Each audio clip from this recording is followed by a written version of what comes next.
문이 열리자 바닷바람이 거실까지 밀려 들어왔다. 창틀이 살짝 떨렸다.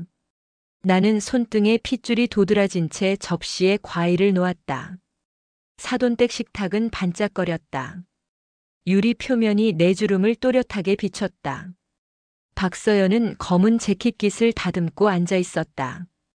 금빛 펜이 재킷 주머니에서 반짝였다. 민호는 물잔만 만지작거렸다. 집 한 채 못 해주는 주제에. 그 말은 조용히 날아와 귓속을 찔렀다. 종이처럼 얇은 목소리였지만 칼날 같았다.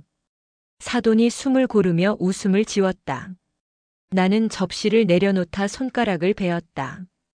과일 칼 끝에 스친 피가 하얀 접시에 둥글게 번졌다. 아무도 보지 못한 줄 알았다. 박서연의 입술만 아주 미세하게 올라갔다. 시댁 도움 하나도 없었잖아요. 임용도 집도 다 제 힘으로 했습니다. 그녀는 발표하듯 또박또박 말했다. 서연아, 그만하자. 민호가 낮게 말했지만 목은 말라 있었다. 컵이 이로 딱 소리를 냈다. 나는 의자를 당겨 앉았다. 많이 드세요. 말끝이 떨렸다. 바다의 기러기 소리가 들렸다. 유리창이 바람에 한 번 더 떨렸다. 사돈댁 어른들이 서로 눈치를 보았다. 작은 예의의 줄다리기가 길어졌다. 박서연이 턱을 들었다. 신혼집은 어디로요? 전세는 웃돈이죠. 저는 근처 교직원 아파트 기다려요. 시댁에선 뭐가 준비되나요? 나는 눈을 감았다가 떴다. 사돈어른이 미소를 억지로 그렸다. 급하게 생각 말고 천천히. 박서연이 손을 내저었다. 금빛 펜이 주머니에서 미끄러져 탁자 위를 톡 치고 굴렀다. 몸통엔 학교 로고가 새겨져 있었다. 나는 반사적으로 손을 뻗었다. 그녀가 먼저 펜을 집어들며 속삭였다. 손대지 마세요. 값이 좀 나가거든요. 민호가 얼굴을 감싸 쥐었다. 나는 살짝 미소를 만들었다. 괜찮아요. 내 입에서 늘 튀어나오는 말이었다. 박서연은 그 미소를 보고 더 강하게 굳었다. 그녀는 의자에서 일어나 내 앞에 섰다. 그리고 내 뺨을 쳤다. 소리는 크지 않았다. 그러나 내 안에서 무언가가 부서졌다. 오른쪽 볼이 빠르게 뜨거워졌다. 나는 그대로 서 있었다. 손등에 피가 식어갔다. 사돈댁 식의 초침이 경직된 공기를 잘랐다. 민호가 벌떡 일어났다. 서연아, 체면이라는 게 있어요. 그녀가 낮은 소리로 말했다. 이 나이에 아무 준비도 없이 우리를 어렵게 만들지 마세요. 집 한 채도 못 해주면서 요구만 많잖아요. 나는 웃으려다 그만두었다. 웃음은 모욕을 덮지 못한다. 나는 고개를 숙이고 피를 물티슈로 닦았다. 유리창에 비친 내 얼굴이 낯설었다. 낡은 라디오에서 나오는 오후 방송처럼 어딘가에서 흘러온 타인의 목소리 같았다.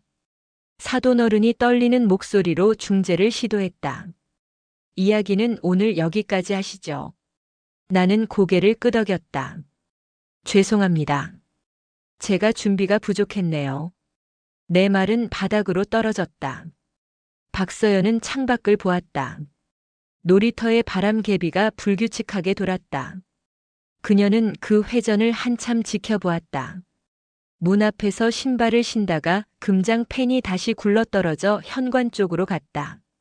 나는 허리를 숙여 펜을 집어들었다. 그녀가 내 손목을 잡았다. 짧고 차갑게. 손대라니까요. 나는 손을 놓았다. 그때 초인종이 울렸다. 날카로운 소리였다. 모두가 고개를 돌렸다. 사돈어른이 문을 열었다. 작은 우편 봉투가 손잡이에 걸려 있었다. 보내니는 없었다. 봉투 가장자리가 바닷바람에 젖어 있었다. 박서연이 먼저 다가와 봉투를 낚아챘다. 우리 집 온 거예요. 그녀는 그렇게 말했지만 봉투 뒷면엔 대학 본부 주소가 적혀 있었다. 사돈어른의 표정이 굳었다. 여기서 열지 말자. 민호가 말했다. 그러나 박서연은 이미 봉투를 찢고 있었다. 종이가 찢기는 소리가 길게 늘어졌다. 쪽지가 바닥에 떨어졌다. 나는 허리를 숙여주었다. 그 순간 그녀가 내 손에서 종이를 빼앗아갔다. 남의 일을 왜 건드세요? 나는 현관 거울 속에서 내 눈을 봤다. 오래된 황동 열쇠가 가방 속에서 달그락거렸다. 아들 방 서랍을 여닫던 그 열쇠. 나는 그 소리에 힘을 얻었다. 민호야, 가자. 지금? 그래. 지금. 내가 신발끈을 단단히 묶었다. 박서연은 봉투를 움켜쥔 채 웃음을 거두지 않았다. 문턱에서 한번 뒤돌아보았다. 유리창에 바다가 반짝였다. 금장 펜이 가볍게 반짝였다. 나는 마음속으로 아주 또렷하게 한 문장을 적었다. 몇 해 뒤 그 연구실 문은 봉인될 것이다. 누군가는 그 이유를 지금 막 만들고 있었다. 초인종이 또 울렸다. 더 급하고 더 짧게. 나는 문을 열지 않았다. 대신 가방 속 라디오의 다이얼을 살짝 돌렸다. 지지직 잡음이 났다. 지금 전해드릴 소식입니다. 나는 라디오를 끄고 조용히 문을 열었다. 바람이 한 번 더 들이쳤다. 짠내가 뺨에 열을 식혔다. 나는 계단을 내려갔다. 민호가 따라왔다. 뒤에서 구두굽이 단단하게 바닥을 찍었다. 내 뺨은 아직 뜨거웠다. 그러나 걸음은 가벼워지고 있었다. 집 앞 골목에 나가자 펄럭이는 대학교 빛이 보였다. 푸른 바탕에 금빛 글자가 번뜩였다. 하늘은 옅은 소금빛이었다. 신호등의 초록 불이 내 발끝을 살짝 물들이고 있었다. 나는 그 글자를 똑바로 읽었다. 그리고 마음속에서 문 하나가 닫히는 소리를 들었다. 이 문이 닫히면 다른 문은 반드시 열린다. 오늘은 그 문턱을 바라보는 데까지만 하자. 괜찮아. 나는 아주 작게 중얼거렸다. 이번엔 아무데나 흩어지지 않고 내 가슴 속에 가라앉는 소리였다. 민호가 옆에서 숨을 길게 내쉬었다. 횡단보도 앞에서 휴대전화가 진동했다. 화면엔 낯선 번호. 나는 잠시 망설였다가 통화 버튼을 눌렀다. 정은아 어르신 맞으시죠? 대학에서 전화드렸습니다. 몇 가지 확인 드릴 게 있습니다. 바람이 옷깃을 스쳤다. 심장은 조용히 그러나 단단하게 뛰었다. 나는 고개를 들었다. 바람 개비 위로 햇빛이 번졌다. 네, 지금 가는 길입니다. 골목을 돌아서자 바닷내음이 짙어졌다. 멀리서 파도 부딪히는 소리가 났다. 나는 주머니 속 금장 펜을 꼭 쥐었다. 방금까지 그 손에서 떨어졌던 물건. 이제는 내 마음의 증거였다. 하늘은 조금 더 맑아지고 있었다. 창문을 열자 짠내가 먼저 밀려왔다. 바람에 빨랫줄이 흔들렸다. 모래가 창틀로 굴러들어왔다. 나는 하루에도 몇 번씩 걸레질을 했다. 그래도 금세 먼지가 앉았다. 작은 전셋집이었다. 남편이 떠난 뒤 이 동네에 정착했다. 바람은 세지만 밤은 조용했다. 파도 소리가 잠을 불렀다. 라디오를 켰다. 잡음 사이로 멘트가 흘렀다. 금호대학교 사회과학대 신임 교수 박서연. 며느리 이름이었다. 스피커가 선명하게 울렸다. 나는 숟가락을 멈췄다. 밥 한 술이 목에서 걸렸다. 그녀의 웃음이 이어졌다. 부모든 시댁이든 의존하지 않았다. 나는 라디오를 끄지 않았다. 오히려 끝까지 들었다. 소리가 멀어질수록 허전함이 남았다. 괜찮다. 나는 중얼거렸다. 아들이 잘 살면 됐다. 그게 내 전부였다. 식탁 위엔 찬밥 한 그릇. 옆에는 은색 도시락통. 아들 군대 보낼 때 사준 것이었다. 민호라 새긴 글씨가 아직 남아 있었다. 다른 손잡이를 쓸었다. 나는 그 도시락에 김치와 멸치를 담았다. 작은 쪽지를 접어 넣었다. 힘들면 밥 먹고 쉬어라. 엄마는 늘 여기 있다. 종이는 금세 눅눅해졌다. 창가의 바람 때문이었다. 점심 무렵 전화가 울렸다. 아들이었다. 엄마 나 급해. 잠깐만. 무슨 일이니? 서연이 생일이야. 서울로 가야 해. 주말엔 못 내려가. 그래 알았다. 아, 부동산에서 전화 오면 모른다고 해. 임대 연장 문제야. 알았다. 그럼 끊을게. 뚝. 통화는 그렇게 끝났다. 화면엔 47초가 남았다. 나는 천천히 도시락 뚜껑을 덮었다. 라디오에서 또 다른 뉴스가 흘렀다. 연구 윤리 강화 지침. 대학가 논란. 나는 무심히 들었다. 그 말이 우리를 흔들 줄은 몰랐다. 오후에 봉사센터로 갔다. 하루 3시간. 밥상 차리는 일. 손님은 늘 비슷했다. 김할머니. 윤아저씨. 그날은 새로운 청년도 있었다. 은화 어머니. 오늘도 오셨어요. 응. 여기 안 오면 심심해서 못 살아. 청년이 웃었다. 봉사하는 어르신이 제일 부지런하세요. 밥솥을 열자 김이 피었다. 냄새가 푸근했다. 내일은 뭐 드릴까요? 내가 물었다. 다시마 무침이요. 청년이 재빨리 말했다. 그럼 그렇게 해보자. 그 말을 듣는 동안 오늘 아침의 모욕이 잠시 잊혔다. 고맙습니다라는 한마디가 하루를 버티게 했다. 집으로 돌아오는 길에 바람이 세졌다. 전신주 간판이 흔들렸다. 하늘은 잿빛으로 기울었다. 우편함을 열었다. 흰 봉투 하나. 발신인이 없었다. 봉투를 열었다. 낯선 문장이 있었다. 정은화님.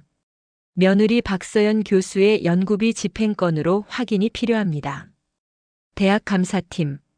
손끝이 떨렸다. 날짜는 어제였다. 거실로 들어와 봉투를 접었다. 의자에 앉아 라디오를 켰다. 잡음이 섞인 멜로디가 흘렀다. 괜찮다. 입 밖으로 새어나왔다. 이번엔 목이 메었다. 그때 휴대전화가 울렸다. 보낸 사람. 민호. 엄마. 절대 이상한 전화 받지 마. 그건 다 오해야. 느낌표가 흔들렸다. 나는 답을 쓰지 않았다.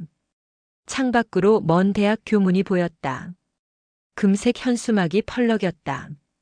금오대 연구윤리주간. 투명한 연구. 바른 학문. 나는 그 글씨를 천천히 읽었다. 낮게 나 자신에게 말했다. 이상하다. 왜 그 말이 이렇게 아플까? 커튼이 바람에 밀려 올랐다. 빗속에서 무언가 반짝였다. 낡은 황동 열쇠였다. 손의 쥔이 차가웠다. 괜찮다. 이번엔 그 말이 전혀 괜찮지 않았다. 저녁이 가까워졌다. 바다가 서쪽으로 붉어졌다. 나는 국수를 삶았다. 대파를 송송 썰었다. 국물에 간장을 한 방울 떨어뜨렸다. 라디오가 다시 켜졌다가 꺼졌다. 습관처럼 손이 갔다. 그 버릇은 남편이 아플 때부터 생겼다. 틈만 나면 무언가를 켜서 소리를 채웠다. 소리가 있어야 울지 않았다. 식탁에 그릇을 놓고 앉았다. 면발이 퍼지기 전에 급히 젓가락을 들었다. 한 젓가락 삼키자 목이 또 메었다. 낮의 장면이 떠올랐다. 사돈댁의 유리. 반사된 네 주름. 박서연의 차가운 눈. 나는 젓가락을 내려놓았다. 창틀에 팔꿈치를 얹었다. 바람이 커튼을 뒤집었다. 커튼 끝이 볼을 스쳤다. 낮에 맞은 자리가 다시 뜨거워졌다. 문자가 하나 더 왔다. 모르는 번호였다. 정은화님. 내일 오전에 대학 본부로 와주십시오. 연구비 집행 사실 확인과 관련된 안내입니다. 준비 서류는 신분증입니다. 발신 표시에는 번호만 있었다. 이름은 없었다. 나는 화면을 오래 보았다. 손끝이 식었다. 그리고 다시 뜨거워졌다. 민호에게 전화를 걸었다. 연결음이 길게 울렸다. 내가 누군지 알아. 통화 버튼을 누르자마자 며느리의 목소리가 나왔다. 나는 말을 고르다 멈췄다. 서연아, 민호는 있니? 회의 중이에요. 급하면 문자 남기세요. 그녀의 발음은 매끈했다. 나는 조심스럽게 말했다. 내일 대학에서 오라고 했다. 무슨 일인지 아니? 그녀가 짧게 숨을 들이켰다. 모르는 일입니다. 저를 곤란하게 하지 마세요. 그리고 전화를 끊었다. 현관에 기대어 서 있었다. 벽지의 재질이 손바닥에 느껴졌다. 거친 종이 느낌. 나는 떨리는 숨을 고르게 했다. 다시 라디오를 켰다. 쉬익 하는 잡음 뒤에 음악이 흘렀다. 방송국 성우가 날씨를 읽었다. 해풍이 강하고 미세먼지가 적다. 내일 오전에 바다 상태가 좋다고 했다. 나는 이유 없이 웃음이 났다. 바다 상태가 좋다니. 내일 내 마음의 상태는 어떨까? 금세 웃음이 가라앉았다. 싱크대에 그릇을 씻어 올려두었다.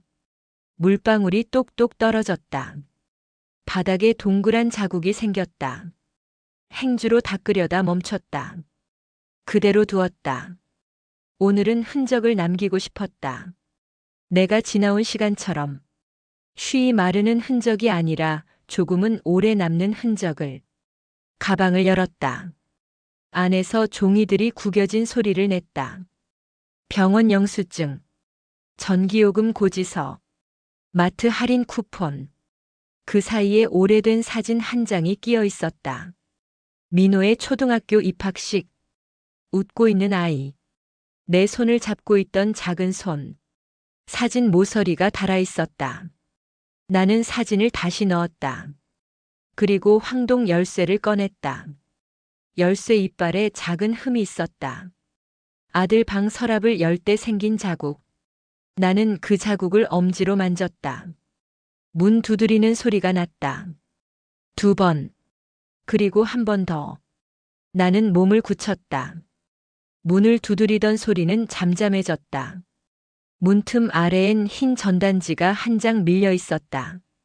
금호대학교 신임교수 연구성과전.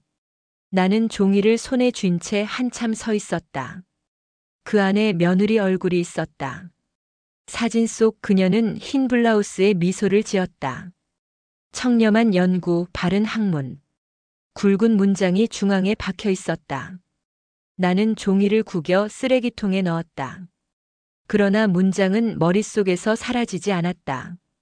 다음 날 아침 대학 정문 앞에 섰다. 구름이 낮게 깔렸다. 안내 데스크 옆에 감사팀 직원이 서 있었다. 정은아님이시죠? 나는 고개를 끄덕였다. 그가 서류를 내밀었다. 간단히 사실 확인만 하시면 됩니다. 무슨 확인이요? 직원은 고개를 돌렸다. 연구비 사용 내역이 일부 불분명해서요. 가족명의 계좌로 지급된 건이 있어서요. 나는 깜짝 놀라 가방끈을 3개 잡았다. 가족이요? 네. 혹시 이 계좌 은행명 해안신협 맞으신가요? 내 이름이 적혀 있었다. 그러나 나는 그런 계좌를 만든 적이 없었다. 저 그런 통장은 없습니다. 직원은 정중히 말했다. 그렇다면 명의 도용일 수도 있습니다. 내부 확인 절차 중입니다. 조사 중이라는 점만 알고 계시면 됩니다. 나는 서류를 들고 교문을 나왔다. 깃발이 세차게 흔들렸다. 붉은 글씨가 번쩍였다. 투명한 연구, 바른 학문. 눈앞이 어지러웠다. 그날 오후 민호에게 전화가 왔다. 엄마 어디야? 학교에 다녀왔어. 왜 거길 가? 누가 시킨 거야? 감사팀에서 연락이 왔어. 내 이름으로 통장이 있대. 그건 그냥 착오야. 신경 쓰지 마. 착오면 왜 내 이름을 썼을까? 그의 숨소리가 거칠어졌다. 엄마, 제발 그쪽이랑 엮이지 마. 부탁이야. 그는 전화를 끊었다. 나는 오래된 라디오를 켰다. 잡음 사이로 뉴스가 들렸다. 금호대 사회과학대 신임 교수 연구성과 전시회 열려. 젊은 연구자의 성실함이 돋보여 라디오 속 사회자의 웃음이 낯설었다. 손등에 닿은 공기가 무겁게 느껴졌다. 그날 저녁 노트북을 켰다. 포털 메인에 며느리 인터뷰 기사가 떠 있었다. 청렴한 연구 새 세대를 이끄는 교수 사진 뒤편 실험실 벽면 라벨이 눈에 들어왔다. BIOSAMPL이 14-21A. 이상하게도 며느리의 말보다 그 시약통이 더 눈에 밟혔다. 기사 아래 댓글이 달리고 있었다. 진짜 금호대의 자랑이다. 교수님 강해 듣고 싶어요. 나는 노트북을 닫았다. 내가 본 것은 자랑이 아니라 낯선 그림자였다. 밤이 깊어질수록 머릿속이 시끄러웠다. 가족명의 통장, 연구비 집행, BIOSAMPL이 14-21A. 단어들이 뒤엉켰다. 다음 날 아침 봉사센터에 갔다. 청년이 말했다. 어제 뉴스 봤어요. 은화 어머니 며느리분 멋지시던데요. 나는 웃는 흉내를 냈다. 그래, 잘 됐지. 청년은 신문을 펼쳐 내밀었다. 일면 하단 박서연 교수 사진. 연구 윤리 모범 사례로 선정. 그 밑에 작은 자막. 연구비 100% 투명 집행. 학과 최우수 평가. 그 문장을 읽는 순간 감사팀 서류가 떠올랐다. 가족명의 계좌. 나는 수저를 떨어뜨렸다. 청년이 놀랐다. 괜찮으세요? 응, 괜찮아. 그 말은 습관처럼 나왔다. 저녁에 집으로 돌아왔다. 라디오에서 익숙한 목소리가 흘렀다. 오늘의 문장. 진실은 늦게 도착해도 제 시간에 도착한다. 나는 라디오를 껐다. 가방 속 봉투를 꺼냈다. 서류 맨 위엔 내 이름이, 아래엔 붉은 도장이 찍혀 있었다. 그때 휴대폰에 새 알림이 떴다. 금호대 내부 게시판 익명 제보 박서연 교수 연구 윤리 의혹. 손끝이 차가워졌다. 미리 보기가 보였다. 박서연 교수 연구실 승인 없이 실험 진행. 데이터 중복 정황. 나는 숨을 삼켰다. 라디오가 갑자기 다시 켜졌다. 잡음 속에 기계음이 섞였다. 청렴한 연구, 바른 학문. 그 목소리는 이번엔 조롱 같았다. 커튼 너머 그림자가 길게 드리워졌다. 나는 황동 열쇠를 3개 쥐었다. 가슴이 천천히 두드렸다. 이제야 뭔가가 시작되는구나. 그 말을 내뱉는 순간 초인종이 울렸다. 나는 모니터를 다시 켰다. 익명 게시물은 몇 분 사이에 댓글이 수십 개 달리고 있었다. 누군가는 이미지 파일을 올렸다. 같은 사진이 2 논문에서 쓰였는데 표본 번호만 바뀌어 있었다. 확대하자 라벨 끝에 미세한 얼룩까지 같았다. 또 다른 이는 출입 기록을 캡처해 올렸다. 심야 시간의 출입 기록. 실험실 안전 수칙 위반. 나는 손바닥에 땀이 차는 것을 느꼈다. 내 이름으로 열렸다는 계좌. 라벨에 새겨진 숫자. 그리고 며느리의 또렷한 미소. 모든 것이 따로 움직이다가 서서히 한 점으로 모였다. 그때 민호에게서 메시지가 왔다. 엄마, 게시판 보지 마. 다 악의적인 장난이야. 나는 답장을 쓰다 멈췄다. 장난이라면 왜 내 이름을 썼을까? 왜 라벨이 겹칠까? 왜 밤마다 불이 켜질까? 질문이 연달아 떠올랐다.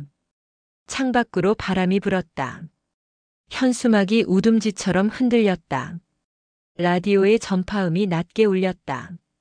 나는 가방에서 작은 노트를 꺼냈다. 날짜를 적고 표기를 남겼다. 라벨 반복. 출입 로그. 계좌 의혹. 확인 필요. 글씨가 덜덜 떨렸다. 그래도 적었다. 적어야 잊지 않는다. 문틈으로 우편물이 하나 더 밀려왔다. 대학 본부 안내문이었다. 조사 협조 요청, 비밀 보장 문구, 그리고 회신용 봉투. 나는 안내문을 접어 노트 사이에 끼웠다. 황동 열쇠가 그 위에서 작은 소리를 냈다. 차갑고 정확한 소리였다. 나는 스탠드 불을 껐다. 방 안이 어두워졌다. 어둠 속에서 휴대전화 화면만이 하얗게 빛났다. 새 알림이 또 떴다. 내부 신고가 접수되었습니다. 사실 여부를 확인 중입니다. 심장이 한번 크게 울렸다. 나는 초인종 소리를 기다리듯 문을 바라보았다. 손끝이 천천히 굳어갔다. 벽식의 초침이 한 칸씩 움직였다. 그 소리가 파도처럼 다가왔다. 그리고 바로 그때였다. 현관 센서 등이 먼저 켜졌다. 창문 유리에 사람 그림자가 스쳤다. 초인종이 길게 울렸다. 나는 숨을 들이마시고 열쇠를 더 세게 쥐었다. 다음 소리를 기다렸다. 바람이 커튼을 밀어 올렸다. 커튼 끝이 뺨을 스쳤다. 볼이 뜨거워. 초인종이 멈추자 정적이 밀려왔다. 문틈 아래엔 아무것도 없었다. 나는 숨을 고르며 귀를 기울였다. 바람이 지나간 뒤 발자국 소리가 멀어졌다. 라디오가 혼자 켜졌다. 사회자의 목소리가 흘렀다. 오늘은 금호대 사회과학대의 연구성 과전 현장을 전해드립니다. 그 어조가 비웃음처럼 들렸다. 나는 전원을 껐다. 손끝이 떨렸다. 다음 날 오후 민호가 집으로 찾아왔다. 엄마, 제발 그만 좀 해. 뭘? 학교 일에 끼어들지 말랬잖아. 당신이 뭘 아는데. 나는 식탁 위 봉투를 가리켰다. 이게 내 이름으로 된 통장이래. 그건 연구비 처리 과정이야. 잠깐 맡아둔 거야. 그럼 왜 내 주민번호를 썼을까? 민호는 말이 없었다. 서연이 말로는 엄마가 동의했다 했어. 내가. 그녀가 보여줬어. 엄마 서명. 나는 서류를 꺼냈다. 서명은 내 글씨가 아니었다. 흉내낸 획이 삐끗거렸다. 민호는 시선을 피했다. 서연이 잘못한 건 아니야. 착오야. 착오면 왜 내 인감이 찍혀있지? 그는 입을 다물었다. 나는 라디오를 다시 켰다. 오늘은 신임 교수 성과 발표회가 있습니다. 방송은 며느리의 이름을 또박또박 불렀다. 나는 낮게 말했다. 그 성과라는 게 남의 이름으로 돈을 돌리는 거겠지. 민호가 소리쳤다. 엄마 그만해. 그의 손이 식탁을 쳤다. 금속 그릇이 바닥에 떨어졌다. 국물이 발등을 타고 흘렀다. 뜨거웠지만 피하지 않았다. 그때 현관문이 열렸다. 박서연이었다. 정장 차림이었다. 표정은 차가웠다. 어머니, 감정적으로 나오시면 곤란합니다.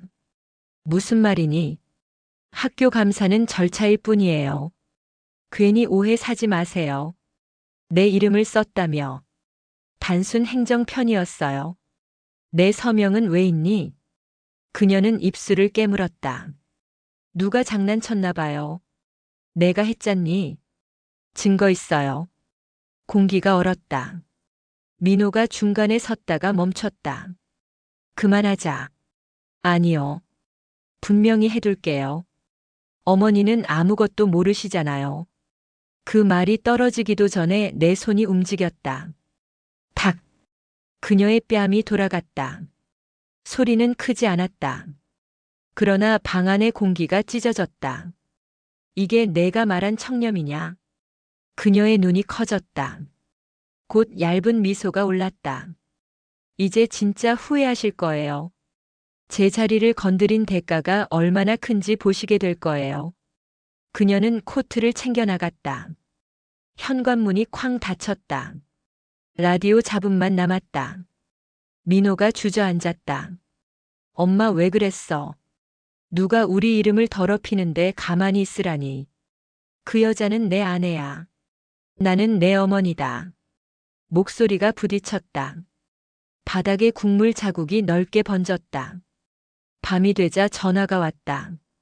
발신자 없음이었다. 정은하 씨 맞으시죠? 금호대 감사팀입니다. 오늘 교수 박서연 씨 연구비 내역이 외부에 유출됐습니다. 내일 본부에서 공식 조사가 있습니다. 직접 오십시오. 통화는 짧게 끊겼다. 나는 창문을 열었다.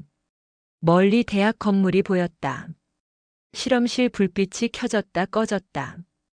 깜빡임이 있을 때마다 내 안에서 무언가 무너졌다. 라디오가 또 혼자 켜졌다. 박서연 교수 내일 연구비 내역 공개 기자회견 예정. 그 문장이 칼처럼 박혔다. 나는 황동 열쇠를 쥐었다. 금속의 차가움이 손바닥을 가로질렀다. 그런데 이상하게 뜨거운 열이 솟았다. 그래. 내일은 내가 간다. 라디오의 불빛이 희미하게 깜빡였다. 민호는 방문을 열지 않았다. 방 안의 국물 자국은 아직 마르지 않았다. 그 자국 위로 달빛이 떨어졌다. 내 발자국이 그 위에 겹쳤다. 복도에 긴 그림자가 드리워졌다. 바깥에서 파도 소리가 길게 밀려왔다. 나는 현관에 서서 숨을 골랐다. 그때 메시지가 도착했다. 발신인은 학내 커뮤니티였다. 익명 게시판 상단 고정. 연구윤리 관련 임시 공지. 조사 대상자 명단. 박서연의 이름이 첫 줄에 있었다. 문 두드리는 소리가 났다. 둔탁한 2번. 그리고 가볍게 1번. 나는 고개를 들었다. 누굽니까? 답이 없었다. 초인종만 길게 울렸다. 손이 떨렸다. 그래도 열쇠를 돌렸다. 문을 반쯤 열었다. 복도는 비어 있었다. 문턱에 작은 봉투 하나가 놓여 있었다. 나는 봉투를 집어들었다. 표시는 없었다. 안에는 사진 2장과 영수증 복사본이 들어 있었다. 사진에는 같은 그래프가 다른 논문 표지 위에서 겹쳐 보였다. 영수증에는 연구비 카드로 결제된 꽃다발과 고급 식사 내역이 찍혀 있었다. 날짜는 모두 심야였다. 나는 사진을 뒤집었다. 연필로 숫자가 적혀 있었다. 14-21A. 어디서 본 표식이었다. 나는 천천히 자리에 앉았다. 라디오를 껐다. 집이 조용해졌다. 고요 속에서 심장 소리만 들렸다. 나는 그 숫자를 적었다. 그리고 그 아래에 한 줄을 더 썼다. 내일 교문 앞에서부터 기록할 것. 숨지 말 것. 흔들리지 말 것. 바깥 골목에서 바람개비가 돌아갔다. 축이 삐걱거리는 소리가 밤에 섞였다. 나는 봉투를 서랍 깊숙이 넣었다. 황동 열쇠가 종이 옆에서 달그락거렸다. 그 소리가 묘하게 안심이 됐다. 손목에 맥이 차분해졌다. 전등을 끄고 창문을 반쯤 열었다. 소금기와 차가운 냄새가 스며들었다. 목을 가다듬었다. 내일은 무릎을 펴고 말하겠다. 억울하다고. 서명을 본 적이 없다고. 그리고 되물어 보겠다. 당신들은 무엇을 가르치는가? 나는 손가락을 펴고 접었다. 떨림이 가라앉았다. 파도가 한 번 더 부서졌다. 벽시계가 2번 울렸다. 나는 천천히 숨을 들이마셨다. 두려움은 있었다. 그러나 두려움 위에 서겠다고 마음을 묶었다. 내일 나는 물러서지 않겠다. 문 밖에는 새벽이 서 있었다. 별이 떴다. 고요했다. 새벽 공기가 달라졌다. 바람 끝이 유리창을 두드렸다. 나는 창밖을 바라보았다. 골목 가로등 불빛 아래 누군가의 그림자가 스쳤다. 발소리가 멈췄다.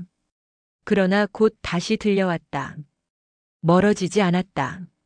나는 황동 열쇠를 손바닥에 꼭 쥐었다. 문틈으로 스며드는 빛이 희미했다. 그 안쪽에서 마치 누군가 숨을 죽이고 서 있는 것만 같았다. 아침 햇살이 흐렸다. 바람이 차가웠다. 나는 배낭에 공책을 넣었다. 펜과 봉투도 챙겼다. 황동 열쇠는 주머니에 넣었다. 오늘은 말보다 기록이 먼저였다. 골목을 지나 대학 쪽으로 걸었다. 교문 앞 현수막이 펄럭였다. 연구윤리주간이라는 글씨가 뒤집혀 보였다. 나는 천천히 숨을 고르고 본부 쪽으로 향했다. 감사팀 사무실은 조용했다. 문을 두드리자 직원이 고개를 들었다. 어르신, 잠깐만 기다리세요. 의자에 앉자 서늘한 공기가 허리를 스쳤다. 그는 봉투를 건넸다. 확인서에 동의 여부만 표시해 주세요. 종이 위엔 내 이름과 계좌가 있었다. 나는 또박또박 말했다. 저는 이 계좌를 만든 적이 없습니다. 직원이 고개를 끄덕였다. 그럼 명예도용으로 처리하겠습니다. 그는 안내장을 한 장 더 내밀었다. 혹시 관련 자료를 보시면 제보해 주세요. 나는 종이를 접어 가방에 넣었다. 본관을 나와 사회과학관으로 갔다. 복도 끝에 연구실 안내판이 있었다. 정책 데이터 랩. 문은 닫혀 있었다. 창문 너머로 불빛이 보였다. 안에서는 키보드 소리가 났다. 나는 복도 벤치에 앉아 수첩을 펼쳤다. 날짜를 적었다. 시간도 적었다. 그리고 라벨 숫자를 적었다. 14-21A. 손끝이 종이를 눌렀다. 그때 봉사센터 청년에게서 메시지가 왔다. 어머니, 오늘 저녁에 봉사 끝나고 학교 행정 아르바이트 가요. 필요한 게 있으면 알려주세요. 나는 짧게 답을 보냈다. 출입 기록 열람이 가능한지 물어봐 줄래? 곧바로 답이 왔다. 내부 요청이면 가능해요. 절차가 있어요. 나는 고개를 끄덕였다. 창밖으로 바다가 반짝였다. 파랑 위로 얇은 햇빛이 지나갔다. 점심 무렵 학내 카페에서 청년을 만났다. 그는 학생증을 내밀며 소근거렸다. 정식으로 요청하시죠. 우리는 행정실로 이동했다. 창구 직원이 양식을 건넸다. 나는 명예도용 피해자로서 열람을 신청했다. 담당자는 시간을 확인하더니 말했다. 내일 오전에 준비해 드릴게요. 나는 감사 인사를 하고 나왔다. 복도에서 연구실 조교와 마주쳤다. 흰 가운은 아니었지만 냄새가 났다. 잉크와 소독약이 섞인 냄새였다. 나는 가볍게 인사를 했다. 조교는 나를 스치며 말했다. 오늘은 랩 미팅이 없습니다. 그 말이 이상하게 들렸다. 안에서는 키보드가 계속 울렸으니 말이다. 나는 메모에 적었다. 밖에는 회의 없음. 안에는 타이핑 소리. 해가 기울 무렵 나는 도서관으로 갔다. 검색대에서 며느리의 논문을 찾았다. 파일을 열자 그래프가 떴다. 곡선이 예쁘게 겹쳐 있었다. 나는 확대를 눌렀다. 가장자리에 작은 얼룩이 눈에 들어왔다. 어제 봉투에 있던 사진과 같은 얼룩이었다. 라벨을 다시 확인했다. 14-21A. 자리에 앉아 손을 모았다. 심장이 차분해졌다. 저녁이 되자 청년에게서 전화가 왔다. 어머니, 전자연구 노트는 백업 시각이 남아요. 해시값도 남아요. 나는 묻듯이 말했다. 그럼 시각이 논문 제출 시각과 다르면 설명이 필요하죠. 그는 조심스럽게 말을 이었다. IRB 승인 번호도 중요해요. 사람 대상이면 더요. 나는 고개를 끄덕였다. 승인서가 없다면 위반이에요. 짧고 또렷한 대답이었다. 우리는 도서관 구석 자리로 옮겼다. 청년은 공용 포털을 열었다. 내부 공지에 작은 글이 있었다. 연구실 안전 점검. 야간 출입 자제. 그 밑에 출입카드 안내가 붙어 있었다. 특정 날짜에 심야 출입 기록이 붉게 표시되어 있었다. 나는 그 날짜를 수첩에 옮겼다. 잉크가 손끝에 묻었다. 밖으로 나오니 바람이 더 거세졌다. 가로등 아래 낙엽이 뒹굴었다. 나는 집으로 돌아가 봉투를 꺼냈다. 사진 2장, 영수증 한 묶음, 꽃다발, 디너 코스, 심야 결제. 카드에는 학과 공용 카드라 적혀 있었다. 영수증 아래에는 작은 도장이 찍혀 있었다. 대체 증빙. 나는 한 장씩 투명 파일에 꽂았다. 그리고 사진 뒤에 숫자를 적었다. 14-21A. 손글씨는 단단했다. 밤이 깊자 노트북 화면에 새로운 글이 떴다. 내부 게시판이었다. 정책 데이터랩 공지. 작성자는 조교였다. 내일부터 연구실 잠정 폐쇄. 점검 예정. 나는 손을 멈추었다. 숨을 고르며 한 줄을 더 읽었다. 장비 점검 사유로 실험 자료 반출 금지. 반출 금지라는 말이 길게 박혔다. 나는 공책을 덮었다. 라디오를 켰다. 잔잔한 음악이 흘렀다. 나는 소리를 줄였다. 그리고 전화를 걸었다. 감사팀 직원이었다. 어르신, 내일 오전 회의가 있습니다. 출입 기록과 IRB 승인 내역을 볼 수 있을까요? 가능합니다. 요청서에 추가하시면 됩니다. 나는 고맙다고 말했다. 전화를 끊자 창밖에서 파도 소리가 커졌다. 잠시 뒤 문자가 왔다. 발신자는 모르는 번호였다. 교수님, 밤에 오시죠. 문은 열려 있어요. 교수님이라는 호칭이 이상했다. 나는 답을 보내지 않았다. 대신 수첩을 펼쳐 문장을 적었다. 문이 열리면 누가 닫는가? 침묵이 방에 번졌다. 나는 가방에 파일을 넣었다. 황동 열쇠를 맨 위에 올렸다. 노트의 마지막 줄에 오늘의 결론을 적었다. 사람을 가르친다는 말은 서명을 흉내내지 않는 일부터다. 펜촉이 잠시 떨리다가 멈췄다. 숨이 고르게 내려갔다. 나는 전등을 껐다. 어둠 속에서 작은 빛이 반짝였다. 라디오의 점등이었다. 나는 스위치를 눌러 불을 끄고 창문을 반쯤 닫았다. 바람의 속삭임이 얇게 남았다. 내일은 더 많이 묻겠다. 더 천천히 적겠다. 그리고 끝까지 확인하겠다. 오늘의 기록은 여기까지다. 나는 마지막으로 메일을 정리했다. 보낸 사람 목록을 훑었다. 익명 주소가 여럿이었다. 제목은 모두 비슷했다. 보고서, 수정, 검토. 시간은 새벽에 찍혀 있었다. 잠이 없는 연구였다는 뜻이었다. 그러나 밤은 말이 많다. 숫자는 거짓말을 덜한다. 나는 숫자를 믿기로 했다. 날짜를 믿기로 했다. 서명을 믿지 않기로 했다. 내 이름은 내가 지킨다. 내 통장은 내가 연다. 내 마음은 내가 닫는다. 내일은 문을 열게 할 것이다. 그리고 끝까지 본다. 파도는 멈추지 않는다. 나도 그렇다. 창문 틈에 소금내가 오래 남았다. 기록도 그랬다. 나는 눈을 감고 호흡을 샜다. 아침부터 공기가 묘했다. 하늘은 맑았지만 바람은 차가웠다. 나는 검은 외투를 걸치고 대학으로 향했다. 교문 앞에는 방송국 차량이 서 있었다.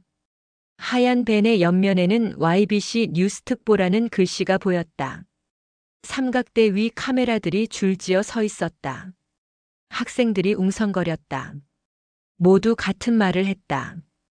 오늘 박서연 교수 기자회견한대.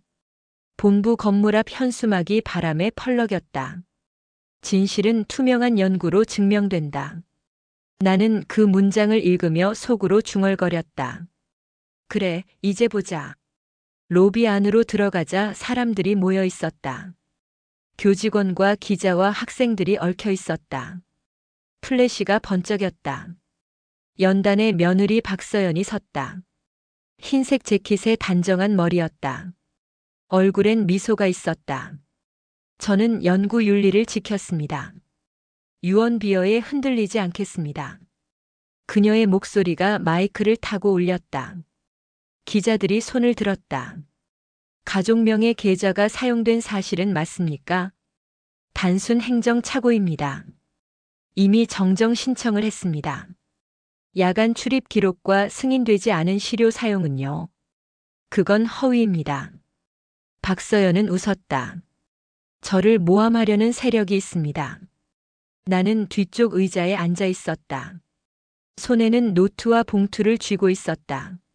안에는 복사한 영수증과 사진과 날짜별 기록표가 들어 있었다. 심장은 일정하게 뛰었다. 질문이 오갈수록 그녀의 말은 빨라졌다. 그때 본부 관계자가 속삭였다. 박 교수님 잠시만요. 감사팀에서 발표할 게 있다고 합니다. 플래시가 멈췄다. 모두 시선을 돌렸다. 감사팀장이 마이크 앞으로 나왔다. 본교는 조사 결과 일부 불법 사용 정황을 확인했습니다. 사람들의 숨소리가 커졌다. 또한 전자연구노트의 해시값 조작과 승인되지 않은 데이터 중복 사용이 확인되었습니다. 박서연의 얼굴이 굳었다. 그게 무슨... 감사팀장이 봉투를 들어 올렸다. 이 자료는 익명의 제보자로부터 전달받았습니다. 봉투 위엔 네 글씨가 있었다. 14-21A. 기자들이 달려들었다. 카메라 플래시가 폭발하듯 터졌다. 박서연은 말을 잃었다. 저건 조작이에요. 저건. 그녀의 목소리가 떨렸다. 또한 연구비 일부가 가족명의 계좌로 이체된 사실이 확인됐습니다. 팀장의 말이 이어졌다. 계좌 명의인은 정은아 씨입니다. 로비가 술렁였다. 모두의 시선이 나를 향했다. 나는 조용히 일어섰다. 그 계좌 제 것이 아닙니다. 내 목소리는 또렷했다. 서명도 도장도 제 손에서 찍힌 적 없습니다. 오늘 여기서 그 사실을 직접 말하러 왔습니다. 박서연이 고개를 돌렸다. 눈이 커졌다. 어머니, 왜 그러세요? 그건 절차예요. 나는 봉투를 꺼내 들었다. 이게 내가 올린 서류다. 여기에 내 이름이 있다. 그러나 글씨는 내 것이지. 속삭임이 퍼졌다. 교수님이 직접 썼대. 진짜야. 박서연이 외쳤다. 그건 악의적 편집이에요. 그녀가 단상에서 내려와 다가왔다. 어머니, 이러지 마세요. 당신까지 다칩니다. 나는 말했다. 진실이 다치는 게 더 싫다. 감사팀이 그녀를 둘러쌌다. 기자들이 몰려들었다. 조작 인정하십니까? 데이터 출처는 어디입니까? 계좌 개설 동기는 뭡니까? 질문이 터졌다. 박서연은 고개를 숙였다. 그 순간 플래시가 연속으로 번쩍였다. 곧 확성기가 울렸다. 연구윤리위원회 긴급회의가 30분 후 열립니다. 박서연은 연단 뒤로 사라졌다. 기자들이 뒤를 쫓았다. 나는 벤치에 앉았다. 손끝이 차가웠다. 민호가 달려왔다. 엄마, 대체 무슨 짓을 한 거야? 진실을 보여줬을 뿐이야. 서연이 인생이 끝날 수도 있어. 거짓 위에 쌓은 인생은 무너진다. 그는 말을 잃었다. 눈가가 젖었다. 그럼 내 인생은? 나는 그를 바라봤다. 내 인생은 지금부터다. 내 이름으로 살아라. 그는 고개를 숙였다. 엄마, 서연이는 감옥 갈 수도 있어. 그건 법이 결정한다. 우리가 막을 일은 아니다. 나는 자리에서 일어났다. 바람이 거세졌다. 교문 앞 현수막이 찢어졌다. 천 조각이 하늘로 날아올랐다. 기자가 물었다. 제보자가 어머님이십니까? 나는 짧게 말했다. 그냥 이름을 지키고 싶었습니다. 그 말이 기사 제목이 될 줄은 몰랐다.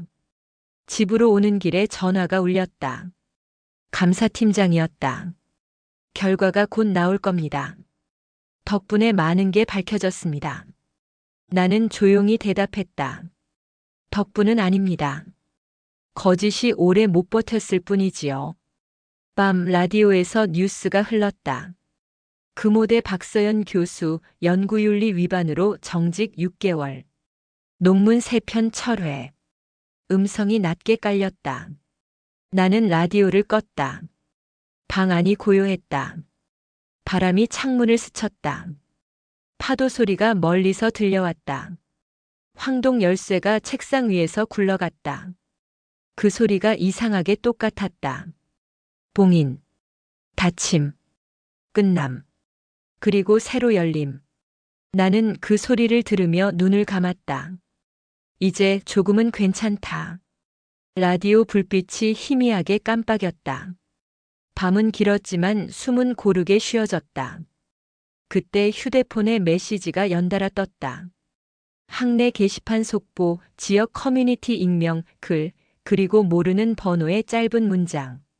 조용히 합의하면 모두 잊어드리죠. 나는 화면을 오래 보았다. 제안의 냄새와 겁의 냄새가 섞여 있었다. 삭제된 글의 흔적이 캡처로 떠돌았다. 새로 고침을 할 때마다 댓글 수가 치솟았다. 영웅이다, 배신자다, 온갖 단어가 뒤엉켰다. 문 앞에서 발소리가 멈췄다. 누군가 봉투를 밀어넣었다. 속에는 복사된 계약서 한 장과 짧은 메모가 있었다. 서명은 당신 것이 아니다. 나는 펜으로 오늘 날짜를 적었다. 그리고 천천히 문을 걸어 잠갔다. 바깥에서 파도가 한 번 크게 일어섰다. 나는 외투를 벗고 의자에 걸었다. 손바닥의 열이 늦게 빠져나갔다. 창문을 조금 열자 소금기 어린 공기가 스며들었다. 나는 황동 열쇠를 책상 서랍에 넣었다. 발그락 소리가 덮개처럼 얹혔다. 언젠가 또 열어야 한다면 내 손으로 열 것이다. 내일은 은행으로 간다. 내 이름과 내 서명으로 끝까지 확인한다. 그리고 민호에게 말할 것이다. 내가 본 것만 믿지 말고 내가 확인한 것을 믿어라. 바람이 차갑게 방향을 바꾸었다. 나는 불을 끄고 눈을 감았다. 잠은 더디겠지만 오늘은 도망치지 않겠다. 벽시계 초침이 3번 움직였다. 새벽이 가까웠다. 나는 조용히 숨을 새었다. 하나. 새벽 공기는 날카로웠다. 창문 틈새로 스며든 찬바람이 뺨을 스쳤다. 식탁 위엔 새벽에 밀어넣고 간 봉투가 있었다. 서명은 내 것이 아니었지만 회계 습관은 너무나 익숙했다. 박서연의 손이었다. 모든 걸 되돌릴 기회는 아직 있다. 그 한 줄이 아침보다 먼저 눈을 깨웠다. 휴대폰을 켰다. 속보가 쏟아졌다. 금호대 박서연 교수 연구비 횡령 의혹 추가. 징계위원회 긴급 소집. 댓글은 뜨거웠다. 시어머니가 내부 고발했다더라. 영웅? 배신자? 화면 속 단어들이 서로를 물어뜯었다. 나는 숨을 고르게 내쉬었다. 뜨거움은 금방 식고 식음은 금방 잊힌다. 그래서 기록이 필요하다. 문이 두드려졌다. 민호였다. 눈밑이 붉었다. 엄마 서연이 집에 안 들어왔대. 그래. 전화도 꺼져 있고 학교에서도 못 봤대. 도망간 거야. 그는 내 말을 자르듯 물었다. 엄마, 정말 이게 옳은 일이야? 진실을 말한 게 죄라면 그래. 난 죄인이지. 그의 입술이 떨렸다. 그 사람은 그래도 내 아내였어. 내가 지켜야 할 건 먼저 내 이름이야. 민호는 고개를 떨구고 나갔다. 문이 쾅 닫혔다. 라디오가 자동으로 켜졌다. 감사팀 박서연 교수 추가 비리 확인. 앵커의 말끝이 메마르게 끊겼다. 그때 창밖에서 경광등이 번쩍였다. 빨강이 벽을 훑고 지나갔다. 곧 초인종이 울렸다. 정은아 씨 맞으시죠? 경찰입니다. 박서연 교수 차량이 강 밑에서 발견됐습니다. 컵이 손에서 미끄러졌다. 사람은요? 의식 회복, 생명 지장 없음. 병원으로 이송 중입니다. 무릎이 풀렸다. 그러나 일어나야 했다. 나는 외투를 걸치고 황동 열쇠를 주머니에 넣었다. 응급실은 빛이 과했다.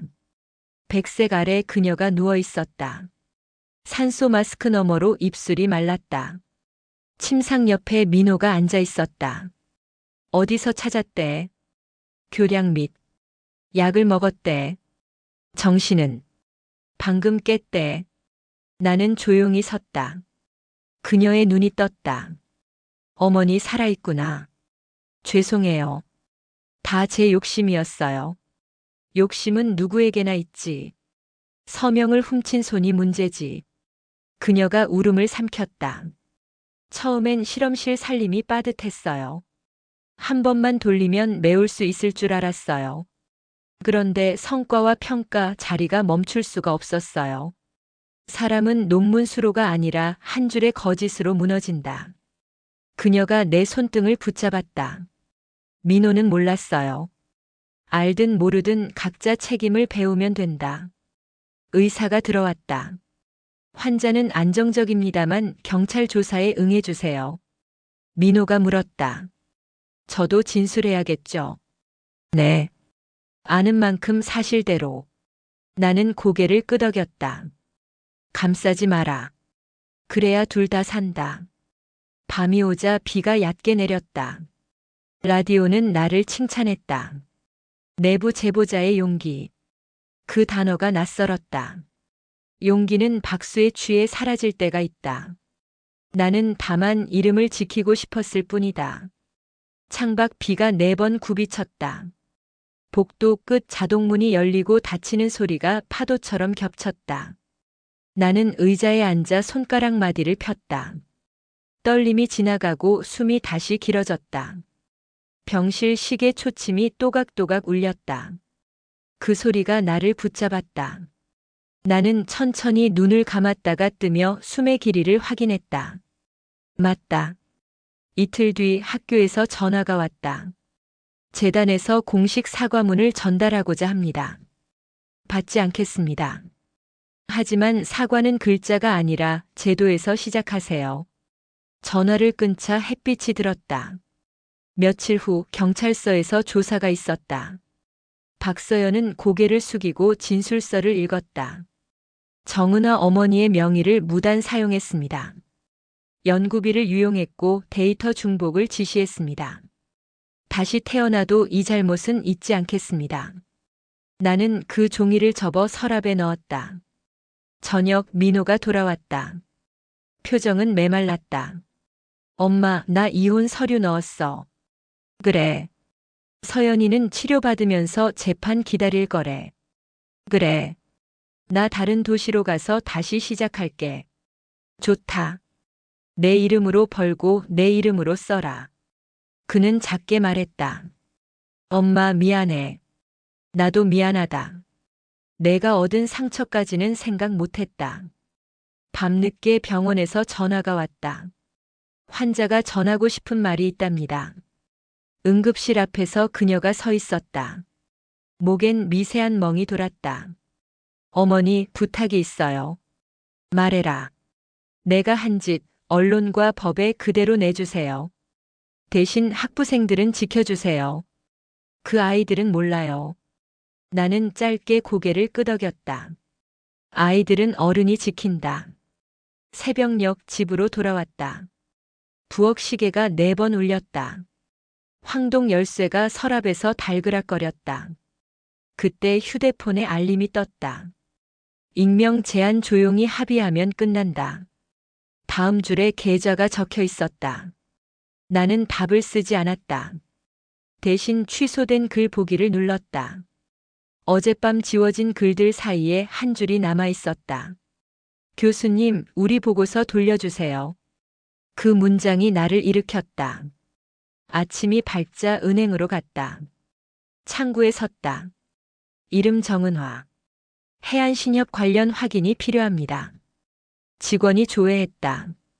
해당 계좌는 대리 개설로 보이며 서명 대조 결과 위조 판정입니다. 확인서 주세요. 오늘 중 발급 가능합니다. 도장이 낮게 울렸다. 나는 서류를 봉투에 넣고 감사팀으로 보냈다. 겉면에 적었다. 내 서명은 내 손에서만 만들어진다. 집으로 돌아오는 길 민호에게 메시지가 왔다. 엄마, 나 오늘 방 정리해도 돼? 그래. 버릴 건 버려라. 남길 건 내가 정해라. 잠시 후 답. 남길 건 하나야. 엄마. 나는 길게 숨을 내보냈다. 저녁 하늘이 맑아졌다. 라디오에서 음악이 흘렀다. 진행자가 말했다. 오늘의 문장. 진실은 칼이 아니라 빚이다. 갚을수록 가벼워진다. 나는 창문을 열었다. 짠내가 들어왔다. 삶은 여전히 바쁘고 나이는 무겁다. 그래도 오늘은 조금 가벼웠다. 파문은 멀리 갔다. 남은 건 잔물결이었다. 나는 공책을 펼쳤다. 마지막 줄에 썼다. 오늘의 기록 파문이 물러간 자리엔 조용한 진실만 남았다. 그리고 점 하나를 찍었다. 이제 흔들릴 지언정 부서지진 않는다. 아침 햇살이 희미하게 번졌다. 밤새 내린 비는 멎었지만 바닥엔 물기가 남아 있었다. 나는 천천히 커튼을 걷고 거울을 봤다. 눈밑은 파였고 손끝은 잿빛이었다. 그래도 오늘은 가야 했다. 끝을 끝내는 날이었다. 책상 위엔 2개의 봉투가 있었다. 하나는 경찰 조사 결과, 하나는 학교 징계 통보서였다. 나는 봉투를 바라보다가 미리 써둔 편지를 꺼냈다. 이름은 서명보다 먼저 지켜야 한다. 그 문장을 3번 읽었다. 떨림은 있었지만 멈추지 않았다. 문 밖에서 발소리가 났다. 민호였다. 엄마, 오늘 학교 가. 그래. 마지막으로 인사해야지. 서연이는 재판 준비 들어갔대. 그래. 잘 됐네. 엄마 아직도 미워. 나는 숨을 고르고 말했다. 미움은 지나가더라. 대신 기억이 남지. 학교 앞엔 이미 기자들이 모여 있었다. 마이크와 카메라가 내게 다가왔다. 제보자 맞으시죠? 오늘은 그냥 어머니로 왔습니다. 본부 로비에 들어서자 공기가 바뀌었다. 벽엔 큰 액자가 걸려 있었다. 윤리로 쌓은 지식은 오래간다. 나는 그 문구를 오래 바라보다 계단을 올랐다. 회의실 문은 반쯤 열려 있었다. 감사팀, 학장, 학생 대표가 앉아 있었다. 의자 3개가 비어 있었다. 가운데 자리에 앉자 학장이 말했다. 정은아 어르신, 긴 시간이었습니다. 나는 고개를 끄덕였다. 교수직 박탈이 확정됐습니다. 피해 복구 절차가 시작됩니다. 그 사람은 치료 중입니다. 언론은 거절했답니다. 나는 자리에서 일어나 인사했다.